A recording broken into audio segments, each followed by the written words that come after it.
وعلى الله قصد السبيل ومنها جائر বিশ্বনবীর জীবন আদর্শ মানব জাতির ইহকালীন ও পরকালীন শান্তি ও মুক্তির গান। বিশ্বনবীর আদর্শ একমাত্র দুনিয়ার মানুষের জন্য শান্তির গ্রান্টি হচ্ছে বিশ্ব নবীর আদর্শ। আলহামদুলিল্লাহ, সেই বিষয়ের উপর আমরা আলোচনা করার প্রয়াস করব ইনশাআল্লাহ। আল্লাহ পাক তৌফিক দেন। সম্মানিত হাজিরিন, এই পৃথিবীতে আল্লাহ পাক মানুষ সৃষ্টি করেছেন আল্লাহ পাকের দাসত্ব গোলামি করার জন্য, আল্লাহ প্রতিনিধিত্ব করার জন্য, তার খেলাফতের দায়িত্ব পালন করার জন্য মানুষকে সৃষ্টি করেছে। সেই লক্ষ্যে মানুষকে উপযুক্ত ভাবে প্রশিক্ষণ দিয়ে আল্লাহ দাসত্ব এবং গোলামি প্রতিনিধিত্ব শিক্ষা দেওয়ার জন্য যুগে যুগে হযরত আদম আলাইহিস সালাম থেকে আল্লাহ পাক নবী প্রেরণ করা শুরু করেছেন। প্রথম মানুষটি প্রথম নবী। দুনিয়ায় আগমনের ক্ষেত্রে প্রথম মানুষের নাম কি? আদম, আবুল বাশার, নবী আলাইহিস সালাতু ওয়াস সালাম। তিনি মানব জাতির জনক, তিনি প্রথম মানুষ, তিনি প্রথম নবী দুনিয়ায় আগমনের ক্ষেত্রে। আর সৃষ্টির ক্ষেত্রে প্রথম নবীকে বিশ্ব নবী জনাব মুহাম্মদ রাসূলুল্লাহ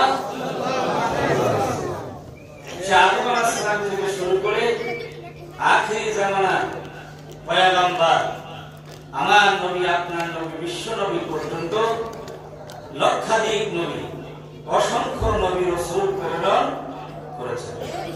তাদের মধ্যে সর্বশেষ সর্বশ্রেষ্ঠ নবী হচ্ছে বিশ্ব নবী জনাব মুহাম্মদ রাসূলুল্লাহ সাল্লাল্লাহু আলাইহি ওয়াসাল্লাম। তিনি একদিকে সর্বশ্রেষ্ঠ নবী, অন্যদিকে তিনি খাতামুন নবীয়িন, সর্বশেষ নবী। তারপরে আর কোন নবী আসবেন না। নবীগণ দাওয়াত দিয়েছেন একটি বিষয়ে। আল্লাহ রাব্বুল আলামিন বলেন, ওয়ালাকাদ বা'আসনা ফি কুল্লি উম্মাতির রাসূলা আন ই'বুদুল্লাহা ওয়াজতানিবুত তাগুত।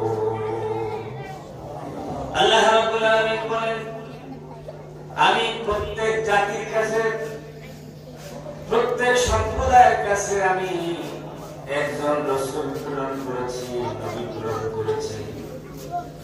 তিনি এই মর্মে তার জাতিকে সতর্ক করে দাওয়াত দিয়েছেন,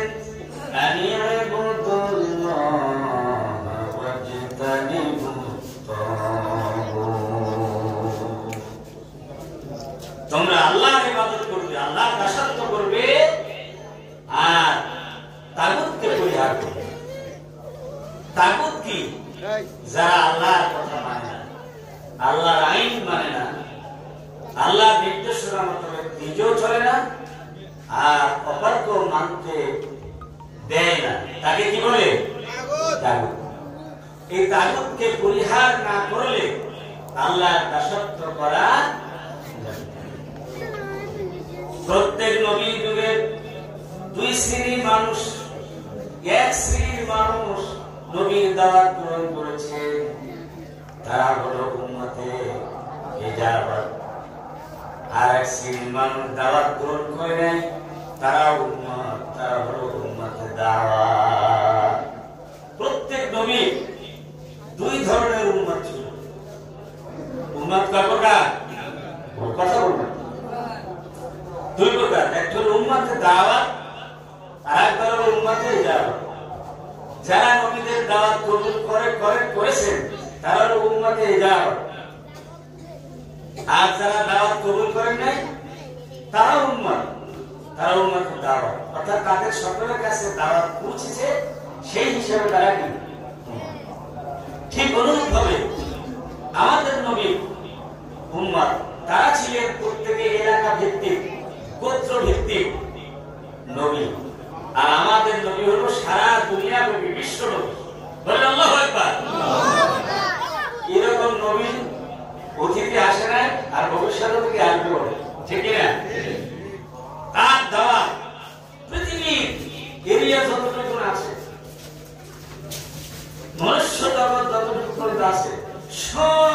জায়গায় পৌঁছে গেছে।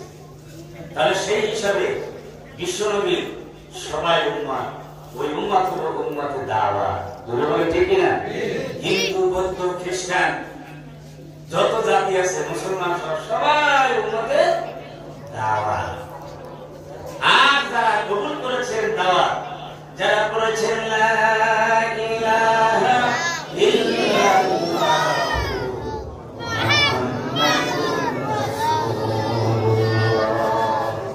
এই কালেমা যারা পড়েছেন তারা হলো উম্মতে দাওয়াত। এই পৃথিবীতে এখন বর্তমানে প্রায় 800 কোটির মতো মানুষ আছে, তাদের মধ্যে 200 কোটির মতো মুসলমান আছে। আর সবটাকে ওই 600 কোটির মতো মানুষ তারা হলো বেঈমান, তারা কাফের, তারা মুশরিক। তাদের ঠিকানা হবে কোথায়? কোথায়? যদি ইসলাম কবুল করে তাহলে তো তারা জান্নাতে যাবে, ঠিক না? আর যারা এই কালেমা পড়েছে তারা উম্মতে যাওয়াত। এই উম্মতে যাওয়াতের ঠিকানা কোথায় হবে? জান্নাত। চিৎকার দিয়ে বলেন কোথায়? আমরা উম্মতে যাওয়াত, আমরা রাসূলের উপর ঈমান এনেছি, আল্লাহর উপর ঈমান এনেছি, পরকালের উপর ঈমান এনেছি। আমরা সৌভাগ্যশালী উম্মত, উম্মতে মরহুমা, দয়া প্রাপ্ত উম্মত। জয় বলেন আল্লাহু আকবার। ভাইরা আমার, সেই রাসূলের আদর্শ সম্পর্কে আমরা আলোচনা করব ইনশাআল্লাহ। বিশ্বনবীর দুইটা দিক ছিল, একটা হলো সুরাত আর একটা হলো সিরাত। একটা ধারাবাহিক আলোচনা, কান পেতে শুনবেন, কিছু বলতে বললে বলবেন, শেয়ার করবেন, তাহলে আলোচনা প্রাণবদ্ধ হবে এবং ফায়দা মান হবে। আসনা শুনলাম, মনে কিছু রাখলাম না, তাহলে তো কোনো কাজ হবে না। ধরে বলে ঠিক কিনা? আমাদের কিছু নিয়ে যেতে হবে, এখান থেকে আপনাদের কিছু নিয়ে যেতে পারে। রাসূলের জীবনের দুটি দিক, একটা হলো সূরাত আর একটা হলো কি সিরাত। সূরাত হচ্ছে প্রশংসনীয়, সূরাতের কোনো অনুসরণ কিছু নাই। আর সিরাত হচ্ছে অনুসরণীয়, অনুকরণীয়। আল্লাহ রাসূলের সিরাতকে অনুসরণ করতে হবে, অনুকরণ করতে হবে। সিরাতটা হচ্ছে আদর্শ। আর একটা সূরাত রাসূলের বাহ্যিক অবয়ব, আকৃতি, প্রকৃতি, তার বংশ পরিচয়, এসব নিয়ে আলোচনা করা, এটা প্রশংসার দিক। চলে বলেন ঠিক না?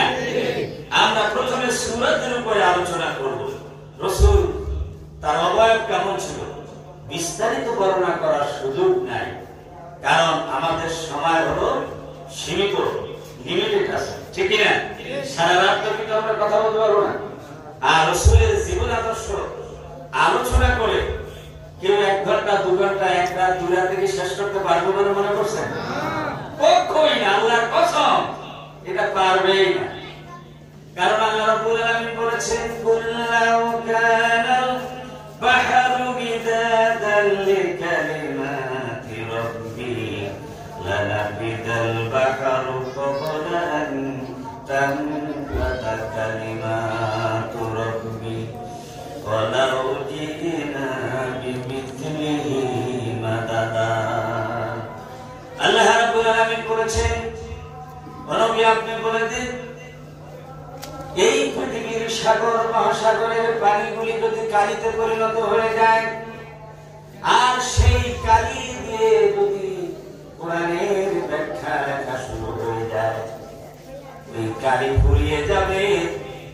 ওই কালিকে 7 গুণ যদি করা সাবাত রাবুরি নন্মাতে বলা হয়েছে, তারপরও কালিমার ব্যাখ্যা লিখে শেষ করা যাবে না। ভাইরা আমার, নবী করিম সাল্লাল্লাহু আলাইহি ওয়াসাল্লামের জীবন আদর্শ সরলীল কোরআন, 30 পারা কোরআন, কানা খুলুকুল কোরআন, লিপিবদ্ধ কোরআনের ব্যাখ্যা লিখে যদি সাগর মহাসাগরের পানি দিয়ে কালি দিয়ে যদি সম্ভব না হয়, তাহলে ওই লিপিবদ্ধ কোরআনের সব চরিত্রগুলি 1 বছর রিসালাতের জিন্দেগিতে আল্লাহ রাসূল রূপায়িত করেছিলেন, তাও কিন্তু বর্ণনা করে শেষ করা যাবে না। ধরে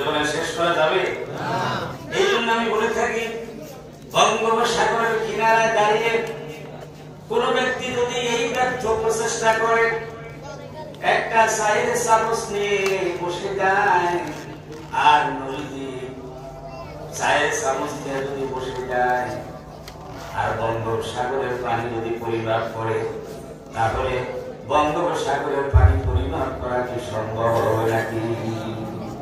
জরুরি হবে? চায়ের চামচ দিয়ে হবে? চালাকি করার জায়গা পায় না, খালি জমি করে। জরুরি ঠিক কিনা? আমার বন্ধুগণ, এটা যেমন সমাজ সম্ভব নয়। আমার নবীজি জীবন অবশ্য সাগর মহাসাগর চাইতে আরো গভীর, বিশাল আকারের চাইতে আরো বিশাল, বিস্তীর্ণ জমিনের চাইতে আরো বিস্তীর্ণ। নবী করিম সাল্লাল্লাহু আলাইহি সাল্লামের জীবন আদর্শ তার প্রশংসা বর্ণনা করে শেষ করা যাবে না, কিন্তু আমাদের তো করতে হবে। জোরে ঠিক না? আল্লাহর প্রশংসা করা যেমন ফরজ, প্রতিটি মুমিনের আল্লাহর প্রশংসা করা কি ফরজ, তেমনি করে নবী করিম সাল্লাল্লাহু আলাইহি সাল্লামের প্রশংসা করা এটা উম্মতের দায়িত্ব, উম্মতের ফরজ। সুবহানাল্লাহ। এই জন্য আমরা যতটুকু পারি ততটুকু আমরা করার চেষ্টা করব। নবী করিম সাল্লাল্লাহু আলাইহি সাল্লাম ছিলেন সর্বোচ্চ সুন্দর মানুষ। নবীরা মানুষ ছিলেন তো এবার ঠিক কিনা? ফেরেশতা না, নবীরা কি ছিলেন? ফেরেশতা। জি, কারণ আল্লাহর সৃষ্টির মধ্যে ফেরেশতার চাইতে জিনের চাইতে সুন্দর শ্রেষ্ঠ কে? মানুষ। বলেন আল্লাহু আকবার। কোন কোন মানুষ আছে নবীর মানুষ বলতে চায় না। আরে মিয়া, নবীর যদি মানুষ নিয়ে বলবা তাহলে তার শ্রেষ্ঠত্ব কমে যাবে। জোরে ঠিক কিনা? তাহলে তার কি বলবো? ফেরেশতা বলবো? ফেরেশতা সেজদা করছে কারে? নবীর করছে না আদমের করছে না? বলো ঠিক। তাহলে মানুষ বলো না ফেরেশতা বলো? মানুষ বলো। মানুষ হলো আল্লাহর খলিফা। কোন ফেরেশতা কি আল্লাহ পাক খলিফা বানায় নাই? খলিফা বানায় কাকে? মানুষের মধ্যে থেকে রাসূল বানিয়েছে। সুবহানাল্লাহ। ভাইরা আমার, আল্লাহর নবী, বিশ্ব নবী, তিনি ছিলেন সুন্দরতম ব্যক্তিত্ব। তার সৌন্দর্য বর্ণনা করতে গিয়ে রাসূলের প্রিয় সাহাবী হযরত জাবির ইবনে সামুরা রাদিয়াল্লাহু তাআলা বলেছেন, শামাইল তিরমিজির ভিতর হাদিসটা এসেছে, তিনি বলেছেন, রাআইতু রাসূলুল্লাহ সাল্লাল্লাহু আলাইহি ওয়াসাল্লাম ফি লাইলাতি ইযহিয়ান ওয়া আলাইহি হুল্লাতুন হামরা ফাজালতু আনজুরু ইলাইহি ওয়া ইলাল কামারি ফালাহু ইনদি আহসানু মিনাল কামার। হযরত জাবির ইবনে সামরা রাদিয়াল্লাহু তাআলা বলেন, একবার সাতনি রাত্রিতে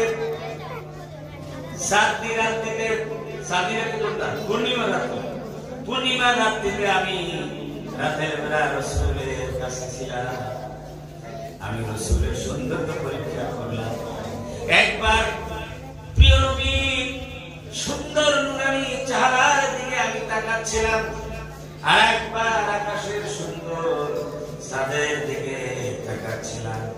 বারবার তাকাইয়া যে মহাসত্যটা আমার কাছে ধরা পড়ল তা হলো আকাশের ওই চাঁদের ভিতরে কালিমার দাগ দেখা যায়, কিন্তু নবীর নুরানি চেহারার ভিতরে কোনো কালিমার দাগ নাই। নবীজি চাঁদের চাইতে সুন্দর। তিনি ছিলেন চাঁদের চাইতে কি? সুবহানাল্লাহ। চাঁদকে যদি প্রশ্ন করা হয়, সূর্যকে যদি প্রশ্ন করা হয়, এই চাঁদ বা সূর্য তোমাদের আলো থেকে পেলে, জবাব আসবে বিশ্ব নবী নূর থেকেই আমরা আলো পেয়েছি। সুবহানাল্লাহ। ভাইরা আমার, সাহাবী কবি হযরত হাসসান বিন সাবিত রাদিয়াল্লাহু তাআলা, সাহাবে کرامদের মধ্যে বিশিষ্ট কয়েকজন কবি ছিলেন। তার মধ্যে অন্যতম হাসসান ইবনে সাবিত রাদিয়াল্লাহু তাআলা। তিনি রাসূলুল্লাহ সাল্লাল্লাহু আলাইহি ওয়াসাল্লামের সৌন্দর্য বর্ণনা করতে গিয়ে বলেছেন, ওয়া আহসানু মিনকা লাম তারা কাত্তু আইনি, ওয়া আহসানু মিনকা লাম তারা কাত্তু আইনি, ওয়া আজমালু মিনকা লাম তারিদিন নিসাউ, কুলিতা মুবাররাআন মিন কুল্লি আইবিন কাআন্নাকা কুলিতা তাশাউন। আল্লাহু আকবার। হাসান ইবনে সাবিত রাদিয়াল্লাহু তাআলা বলেন, ও নবী, ও আল্লাহর প্রিয় হাবিব, আমার এই দুই চোখ এই পৃথিবীতে আপনার মতো, আপনার চাইতে সুন্দরতম মানুষ আর কখনো দেখে নাই। এই পৃথিবীর মায়েরাই তো সন্তান জন্মায়, সন্তান ভূমিষ্ঠ করে কে? মা। পেটে ধারণ করে কে? মা। এমন কোন মা নাই, এমন কোন নারী নাই আপনার চাইতে সুন্দর সন্তান ভূমিষ্ঠ করেছে, পেটে ধারণ করেছে, এমন কোন মা এই দুনিয়ায় নাই।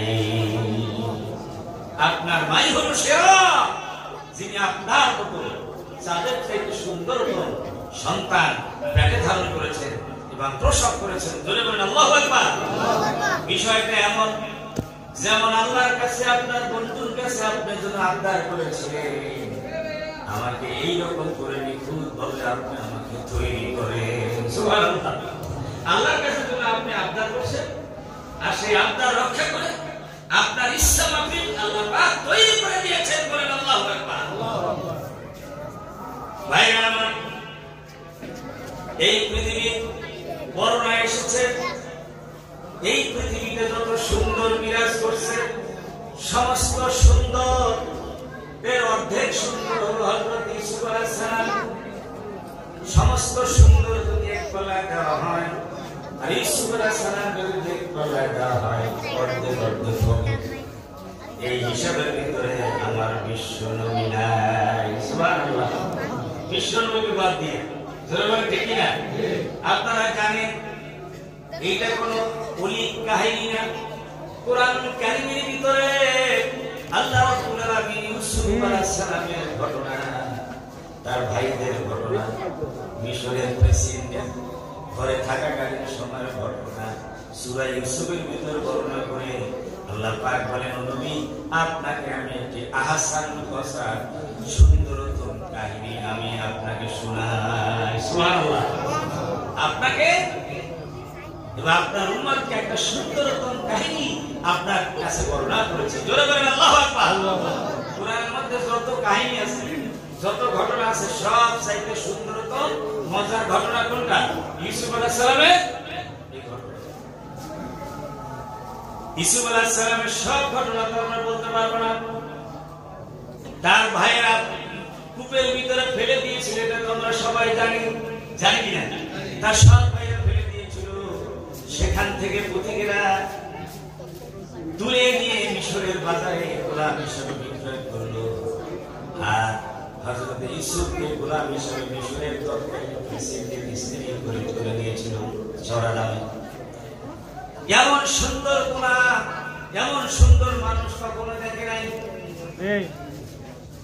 গোলাম হিসেবে খরিদ করে নিলেও তার থেকে খেদমত নেওয়ার দূরের কথা, আর খেদমতের জন্য সে এক পায়ে দাঁড়িয়েছিল। দূরে বলেন ঠিক কিনা? ইউসুফের খেদমত দেবে তো দূরের কথা, বরং তার প্রতি সে কি হলো? আশিক হয়ে গেল, তার প্রেমে পড়ে গেল। এসব কথা যখন ভাইরাল হয়ে গেল, এগুলি তো কি থাকে না, সুখে থাকে না। দূরে বলেন ঠিক কিনা? এলাকায় যখন ছড়িয়ে পড়ল, মিশরের স্ত্রীর বান্ধবীরা ভর্ৎসনা করতে লাগলো, আহারে কেমন মহিলা, ব্যক্তিত্বহীন মহিলা, তোমার কোন শখসিয়ত নাই, পার্সোনালিটি নাই, ব্যক্তিত্ব নাই, তোমার একজন খরিদার গোলাম, একজন দাসের উপরে প্রেমে পড়লা, আশিক হয়ে গেল, কেমন কথা। মিশরের প্রেসিডেন্টের স্ত্রীর নাম ছিল জুলাইখা। ওই জুলাইখা চিনতে পারলো, তাদেরকে যদি কথা দিয়ে জবাব দেয় তাহলে ভালো করে বুঝতে পারবে না, ঠিক কিনা? জবাবটা দেবো আমলি জবাব, বাস্তবে জবাব। কেন আমি আশা করে গেলাম, এবারে একটা নিমন্ত্রণের ব্যবস্থা করলে, আর অভিনব কায়দায় তার বান্ধবীদেরকে বললেন সবকিছু রেডি, খানা পিনা। এবারে খানা পিনা শুরু করার আগে লেবুর ব্যবস্থা করতে হবে, সালাদের ব্যবস্থা করতে হবে। লেবু কাটার দায়িত্ব তোমাদের উপরে পড়ে গেছে। প্রত্যেকের হাতে একটা একটা ছুরি দিয়ে আর একটা লেবু দিয়ে বললেন তোমরা লেবু কাটবে। লেবু কাটার পরে খানা শুরু হয়ে যাবে। সুবহানাল্লাহ বলেন। সবাইকে লেবু কাটার জন্য নির্দেশ দেওয়া হলো। লেবু কাটা শুরু করলো। ইতিমধ্যে ইউসুফ আলাইহিস সালামকে পিছন থেকে তাদের সামনে নিয়ে হাজির করলো। চতুর্দিকে তার শরীর থেকে নূর বিস্তৃত হচ্ছিল, আলোকিত হয়ে গেল। সবাই নিজেদের ভিতরে হারিয়ে গিয়ে ইউসুফ আলাইহিস সালামের দিকে যখন তাকালো, আবার হাত ও সালাম লেবু কাটার জন্য লেবু কেটে হাতের আঙ্গুল কেটে ফেললো। ভেঙে দিয়ে রক্ত বেরিয়ে গেল, কিন্তু তারা বলতে পারলো না। তখন আহু কেউ করে নাই, কেমন অবস্থা। ইউসুফ আলাইহিস সালামকে যখন সরিয়ে নেওয়া হলো, এবারে সবাই যখন উঠে আসলো, তখন দেখলো কি অবস্থা, লেবু কাটা হয়ে গেছে, সাথে সাথে আঙ্গুলও কাটা হয়ে গেছে। জুনাইদা বললে, হায় রে, এক মুহূর্ত তোমরা সহ্য করতে পারলে না, তোমাদেরকে তো বললাম যে লেবু কাটতে, তোমরা আঙ্গুল কাটলে কেন? হ্যাঁ, এখন তারা বুঝতে পারছে। দেখি না, এ কথা কোরআনের ভিতরে আল্লাহ পাক বলে দিয়েছেন। এতক্ষণ যা বললাম কোরআনের ভিতরে সূরা ইউসুফের ভিতরে 31 নম্বর আয়াত আল্লাহ পাক বলেন, আল্লাম্মা রাআইনাহু আকবারনাহু ওয়া কাত্তা'না আইদিয়াহুন্না ওয়া কুলনা হাশা লিল্লাহি মা হাযা বাশারা ইন হাযা ইল্লা মালাকুন কারীম। যখন ইউসুফ আলাইহিস সালামকে তারা দেখলো, একজন আজীব এক মানুষকে তারা দেখলো, এবং তারা এত বড় মনে করলো, তারা আল্লাহর কসম করে বললো, এ কোনদিন মানুষ হতে পারে না, এ হচ্ছে একজন সম্মানিত ফেরেশতা। সুবহানাল্লাহ। ইউসুফ আলাইহিস সালামকে দেখে তারা ফেরেশতা বলতে কি বাধ্য হয়েছে, নূরের ফেরেশতা। সুবহানাল্লাহ। ভাইরা, কবি বলছেন, জামালে হোসেনে ইউসুফ ফাকাদ আশিক জুলাইখা থি, জামালে হোসেনে ইউসুফ ফাকাদ আশিক জুলাইখা থি, তোমারি রোয়ে রোশন पर फिदा सारी जहानी है। আল্লাহু আকবার। ইউসুফ আলাইহিস সালামের এই সৌন্দর্য প্রেমে পড়ে আত্মহারা হয়ে গিয়েছিল সেই মিশরের নারীরা, জুলাইখা। ধরে বলে ঠিক না? আর প্রিয় নবী সাল্লাল্লাহু আলাইহি ওয়াসাল্লামের আশিক কুল কায়নাত, মানব দানব থেকে শুরু করে এমনকি আল্লাহ সুবহানাহু ওয়া তাআলা নিজেও তাকে বন্ধু বলে ঘোষণা করেছেন, হাবিব বলে ঘোষণা করেছেন। ধরে বলে আল্লাহু আকবার। মায়েশা সিদ্দিকা রাদিয়াল্লাহু তাআলা বলেছেন, ওই সমস্ত মিশরের নারীরা জানে না আমার প্রিয়তম স্বামী বিশ্বনবীকে দেখে নাই, তার সৌন্দর্যকে তারা দেখে নাই। তারা যদি দেখত তাহলে শুধু আঙ্গুল নয়, কলিজাটা কেটে রাসূলের সামনে হাজির করে দিত। লানা শামসুন ওয়ালিল আফাকি শামসুন وشمسي أفضل شمس السماء فإن الشمس تطلع بعد الفجر وشمسي تطلع بعد العشاء। মায়েশা সিদ্দিকা রাদিয়াল্লাহু তাআলা বলে, আমাদের একটা সূত্র আছে আর দুনিয়াবাসীর একটা সূত্র আছে। দুনিয়াবাসীর সূত্রটা উদয় হয় ফজরের পরে, আর আমার যে সূর্য আছে সেই সূর্যটা উদয় হয় ইশারের পরে। রাতের আধারে জেগে আল্লাহকে ডাকে, তাহাজ্জুদ নামাজের সিজদা করে উম্মতের জন্য কাঁদে। আল্লাহ রাসূলের চোখের পানি সারা পৃথিবী, এই চোখের পানির কারণে শান্তি ছড়িয়ে যায়। সুবহানাল্লাহ। সুতরাং ওই সূর্যের আলো সারা পৃথিবীর সূর্যের আলো থেকে 1000 গুণ বেশি। মায়েশা সিদ্দিকা রাদিয়াল্লাহু তাআলা রাসূলুল্লাহ সাল্লাল্লাহু আলাইহি ওয়াসাল্লামের সৌন্দর্যের বর্ণনা করতে গিয়ে বলেছিলেন, আমি একবার সেলাই কর্ম করতেছিলাম, হঠাৎ করে আমার হাত থেকে সুষ্টি পড়ে যায় আর ঘরের ভিতরে সুষ্টি হারিয়ে যায়। ঘরের থেকে আলো চলে যায়। এমন অবস্থায় আমি হয়রান হয়ে যাই, ওই সুস্থি তালাশ করার জন্য আমি কিন্তু খুঁজে পাই না, হয়রান হয়ে গেলাম। কিন্তু হঠাৎ করে নবীজি বাইরে থেকে আমার হুজরায় যখন প্রবেশ করলেন, নবী করিম সাল্লাল্লাহু আলাইহি ওয়াসাল্লামের শরীর মুবারক থেকে যখন নূর বিস্তৃত হচ্ছিল, সমস্ত ঘরটা আলোকিত হয়ে গেল। আর নবী আলোতে সহজেই আমি সুস্থি খুঁজে পেয়ে গেলাম। ভাইরা আমার, আল্লামা মিসরি রাহমাতুল্লাহ বলেছেন, মুনাজ্জাহুন আন শারীকিন ফি মাহাসিনিহি আযাওয়াল হুসনি ফি গায়রু মুনতাসিমি। একক তিনি অংশবিহীন বিরাট মহান সত্তা, বুকের তিনি উৎসধারা অভিবাজ্য রূপের আধার। আল্লাহু আকবার। আল্লাহ পাক কেমন ইলাহ হওয়ার ক্ষেত্রে লা শারীক, তার সাথে কোনো শরীক নেই। রাসূল পাক সাল্লাল্লাহু আলাইহি ওয়াসাল্লাম নবী হওয়ার ক্ষেত্রে, বিশ্ব নবী হওয়ার ক্ষেত্রে তার সাথে কোনো শরীক নেই। সমস্ত সৌন্দর্যের মূর্ত প্রতীক হলেন বিশ্ব নবী জনাব মুহাম্মদ রাসূলুল্লাহ সাল্লাল্লাহু আলাইহি ওয়াসাল্লাম। এই জন্য কবি বলেছেন, আসে খুবা হামাদারুন তু তনহা দারি, আসে খুবা হামাদারুন তু তনহা দারি, সবে মিলে এসে যা তুমি একা পেছো তা। আল্লাহু আকবার। মানব দানব সবাই মিলে, সমস্ত নবীগণ সবাই মিলে যত গুণ পেয়েছেন, যত বৈশিষ্ট্য পেয়েছেন, বিশ্ব নবী জনাব মুহাম্মদ রাসূলুল্লাহ সাল্লাল্লাহু আলাইহি ওয়াসাল্লাম একাকে সেই নিয়ামত দিয়ে আল্লাহ পাক সম্মানিত করেছেন। সুবহানাল্লাহ। ভাইরা, এভাবে রাসূলুল্লাহ সাল্লাল্লাহু আলাইহি ওয়াসাল্লামের সৌন্দর্যে, তার আকৃতি প্রকৃতির বর্ণনা যদি আমরা করি রাতভর, তাহলে আমরা শেষ করতে পারবো না। আপনাদেরকে বলবো, একটা কিতাব পড়বেন। রাজি আছেন? রাজি আছেন? পড়ার জন্য রাজি আছেন? কারা কারা রাজি আছেন? পড়বেন, পড়াশোনা করবেন। কারা কারা?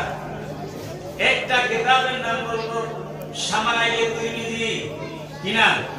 ইমাম তিরমিজি রাহমাতুল্লাহ আলাইহি অনবদ্য গ্রন্থ শামাইলে তিরমিজি।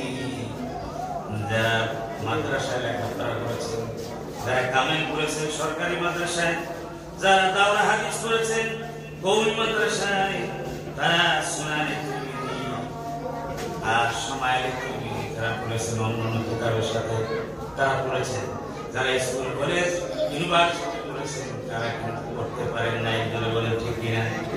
ওই কিতাবের ভিতরে আল্লাহ রাসূলের তার সকল সৌন্দর্যের কথা, সৃষ্টির অবয়ব কেমন, আকৃতি, তার চুল মুবারক কেমন ছিল, দাঁত মুবারক কেমন ছিল, ঠোঁট মুবারক কেমন ছিল, হাসি খানা কেমন ছিল, এগুলি বিস্তারিত বর্ণনা আছে না নাই? তিনি কি করে খেয়েছেন, কিভাবে বসেছেন, কিভাবে কথা বলেছেন, কিভাবে শুয়েছেন, আমার বন্ধুগণ সবগুলি ওই কিতাবের ভিতরে আছে না? তাহলে এটা আমাদের জানার দরকার আছে না? আছে কিনা? তাহলে করবেন ইনশাআল্লাহ। এখন বাংলায় পাওয়া যায়, দেখবেন অনলাইনে, এই অনলাইনে অনেক কিতাব পত্র বিক্রয় হয়। শামাইলে তিরমিজি এই কিতাব অনলাইনে প্রচার হয়। বলা হচ্ছে এই কিতাবটি যেই ঘরে থাকবে সেই ঘরে বিশ্ব নবী যেন জীবিত অবস্থায় আছে। বলে আল্লাহু আকবার। রাসূল আমাদের মাঝে আছে না নাই? আছে না নাই? হুজুর কই তো দেখি না। আছে বলেন কোথায়? কোরআনের প্রতিটি আয়াত খুঁজুন, প্রতিটি আয়াত পড়ুন, নবী থেকে পাবেন। হাদিস শরীফ পড়েন, নবী থেকে পাবেন। সাহাবে কেরামদের জীবনী পাবেন, পড়েন, নবী থেকে পাবেন। সিরাজের গ্রন্থ পড়েন, নবী থেকে পাবেন। ধরে বলেন ঠিক কিনা? এই চারটি অথেন্টিক জায়গা থেকে রাসূলকে সুন্দরভাবে, সহিভাবে জানা যাবে। আল্লাহ পাক তৌফিক দান করুন সকল, আল্লাহুম্মা আমিন। এবারে বলবো, রাসূলের অনুপম চরিত্রের অধিকারী তিনি ছিলেন। চরিত্রের চরিত্র মাধুর্যের অধিকারী, তিনি ছিলেন উত্তম চরিত্রের অধিকারী, মহান চরিত্রের অধিকারী। একদিকে যেমন বাহ্যিক সৌন্দর্য ছিল, অন্যদিকে আর্থিক সৌন্দর্য জামালিয়া, এটাও রাসূল পাক সাল্লাল্লাহু আলাইহি সাল্লামের ছিল। যেমন বাহ্যিক সুন্দর, আমাদের দেশে একটা কথা আছে, বরিশালে আপনাদের এলাকায় বলে কিনা জানি না, দেখতে দেখতে ধুতরা ফুল, তার মধ্যে নেই আধা পয়সার মূল। বাগানে এক প্রকার ফুল আছে, দেখতে খুব সুন্দর দেখায়, কিন্তু কোনো ঘ্রাণ নাই। ওই ফুলকে কেউ পছন্দ করে। কাটাহারি খান্ত যেন কমল তুলিতে, দুঃখ বিনা শুক্লা পাইতে মহিতে। কিন্তু গোলাপ তুলতে গেলে তাকে কাটা আঘাত খেতে হয়, তারপর গোলাপ ফুল সেখান থেকে আনে কিনা। কারণ গোলাপ দেখতেও সুন্দর আর খুশবু তো ঠিকই না। আমার নবী দেখতেও সুন্দর, তার চরিত্র সুন্দর, খুশবু তো সুন্দর, যে ফুলের খুশবু ছড়িয়ে যায় সারা পৃথিবীময়। ধরে বলেন সুবহানাল্লাহ। আমার বন্ধুগণ, এই জন্য আল্লাহ রাব্বুল আলামিন তার প্রিয় হাবিবের চরিত্রের সার্টিফিকেট দিয়ে বলেছেন, ওয়া ইন্নাকা লাআলা খুলুকিন আযীম। পড়েন আমার সাথে, বলেন তো, ওয়া ইন্নাকা লাআলা খুলুকিন আযীম। ও নবী, আপনি মহান চরিত্রের উপর প্রতিষ্ঠিত আছেন। সুবহানাল্লাহ। কি বলেছেন? দুনিয়ায় আপনি চাকরির জন্য কোন জায়গায় দরখাস্তের জন্য, অ্যাপ্লিকেশনের জন্য সার্টিফিকেট আনতে যান, এমপি, মন্ত্রী, চেয়ারম্যান, মেম্বার, জোরে বলে ঠিক না? তাদের চরিত্র কতটুকু ভালো আছে আল্লাহই জানে। জোরে বলে ঠিক না?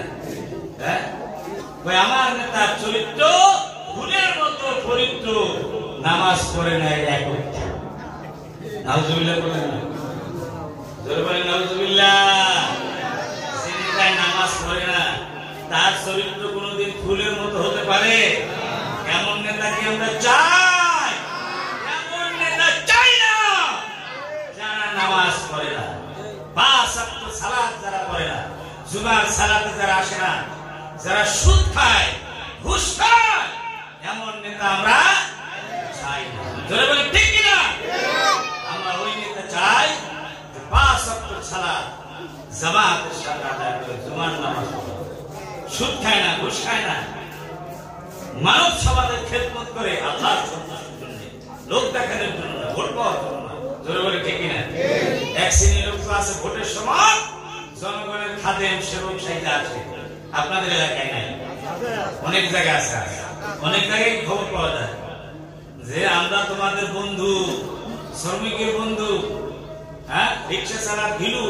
জোরে বলেন ঠিক না?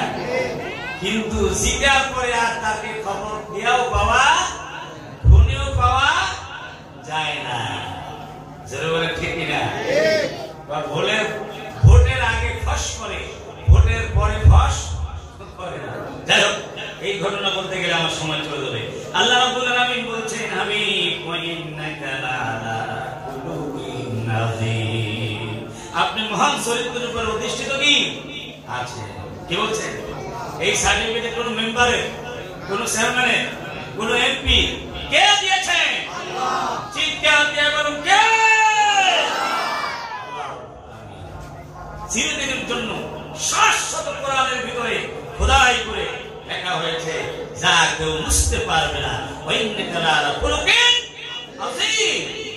সেকালের আবু জাহেল, আবু লাহাব, উতবা, শাইবা, এই চরিত্রহীন লোকগুলি সমাজের নেতা ছিল।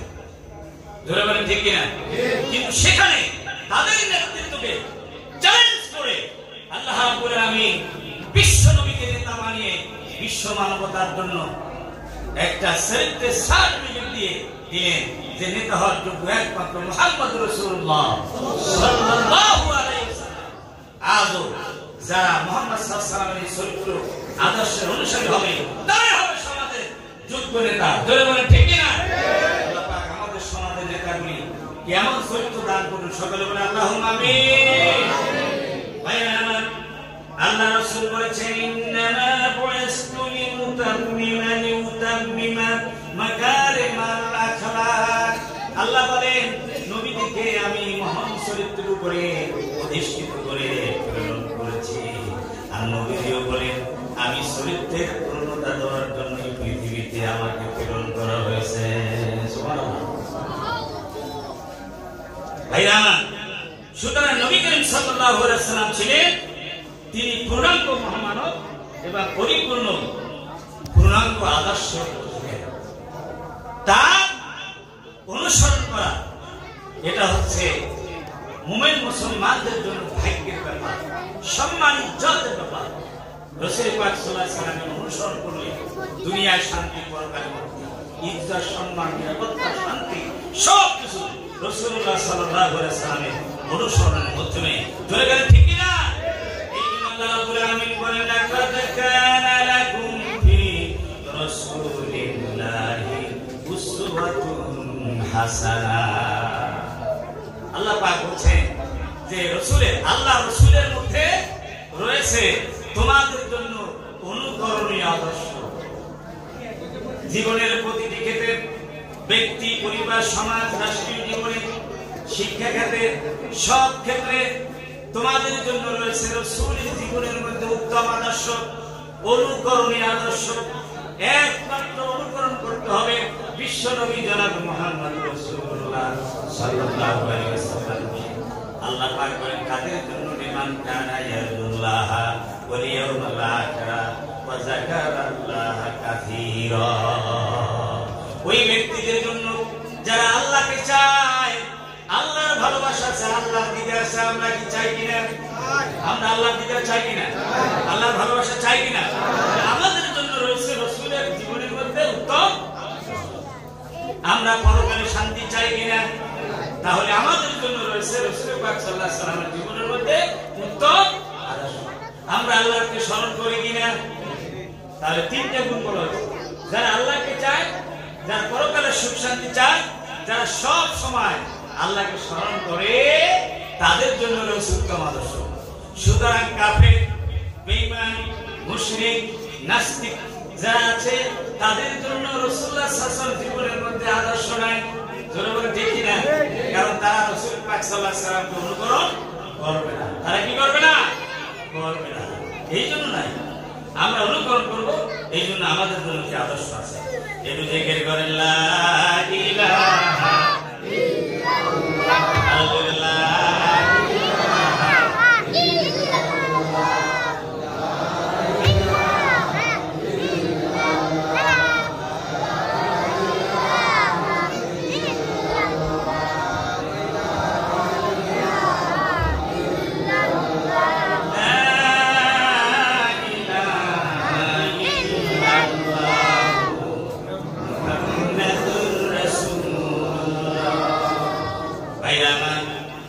সন্তান যখন দুনিয়ায় ভূমিষ্ঠ হয় তখন তার মুখের কোনো ভাষা জ্ঞান থাকে না, সে কথা বলতে পারে না। জোরে বলে ঠিক না? তার মুখের ভাষা কি? মুয়া মুয়া, গুঙ্গানি ছাড়া কিছু না। সে নিজে খেতে পারে না, পড়তে পারে না, কিছু ধরতেও পারে না, বুঝতেও পারে না, বলতেও পারে না। কিন্তু কিছুদিনের মধ্যে সব কিছু বেড়ে যায়। কিভাবে? ভাষা জ্ঞান শিখে তার পরিবারের লোক থেকে, তার মায়ের মুখ থেকে, বাবার জবান থেকে, বোনের জবান থেকে, ভাইয়ের থেকে। ধরে বলেন ঠিক কিনা? আত্মীয় স্বজন সকলের থেকে এই সন্তান ভাষা শেখে, কথা বলার আর্ট শেখে, আদব কায়দা শেখে, সব কিছু শিখে দেয়। ধরে বলেন সুবহানাল্লাহ। আল্লাহ রাব্বুল আলামিন বলেন ও দুনিয়ার মানুষ, আমার বান্দারা শোনো, একজন বাচ্চা যেমন কালচার শেখে, জীবনের সংস্কৃতি শেখে তার পরিবারের থেকে, তার মায়ের জবান থেকে, আমি দুনিয়ায় এমন একজন রাসূল প্রেরণ করলাম, এমন একজন নবী প্রেরণ করলাম, তাকে দেখে তোমাদের জীবনের সব কর্মকাণ্ড সুন্দরভাবে পরিচালনা করবে। ধরে বলেন আল্লাহু আকবার। নবী আমার কিভাবে একজন মানুষ পাক পবিত্রতা অর্জন করবে তাও তিনি বলে গিয়েছেন। কিভাবে পায়খানা পেশাব করবে? ধরে বলেন ঠিক কিনা? কিভাবে খাবার দাবার সারবে, কিভাবে ঘুম যাবে, ঘুম থেকে উঠবে, কিভাবে বিয়ে শাদীর ব্যবস্থা করবে, কিভাবে ব্যবসা বাণিজ্য করবে, কিভাবে আইন বিচার চালাবে, কিভাবে দেশ চালাবে, সমাজ চালাবে, আমার রাসূল সাল্লাল্লাহু আলাইহি ওয়াসাল্লাম সবগুলি বলে গেছেন কিনা? শুধু বলে যান নাই, তিনি হাতে কলমে উম্মতদেরকে তিনি শিক্ষা দিয়েছেন। 23 বছর রিসালাতের জিন্দেগিতে তিনি শিক্ষা দিয়েছেন। সুতরাং আমাদেরকে যদি দুনিয়ায় শান্তি পেতে চাই, নিরাপত্তাপূর্ণ পরিবার, সমাজ, রাষ্ট্র চাই, তাহলে শান্তির সন্ধান করতে হবে প্রিয় নবীর জীবনে। সুবহানাল্লাহ। আমাদের ব্যক্তিগত জীবন থেকে আন্তর্জাতিক জীবন পর্যন্ত, রান্নাঘর থেকে সর্বোচ্চ আদালত পর্যন্ত নবী করিম সাল্লাল্লাহু আলাইহি সাল্লামের আদর্শ দিয়ে আমাদের পরিচালিত হতে হবে, তাহলেই আমরা শান্তি পাব। এর বিকল্প কিছু নাই। নবী করিম সাল্লাল্লাহু আলাইহি সাল্লামের অনুসরণের ভিতরেই রয়েছে আল্লাহর মহব্বত, আল্লাহর ভালোবাসা এবং বিশ্ব শান্তি। আল্লাহ রাব্বুল আলামিন তার কঠিন ভাষায় বলেন, কুল ইন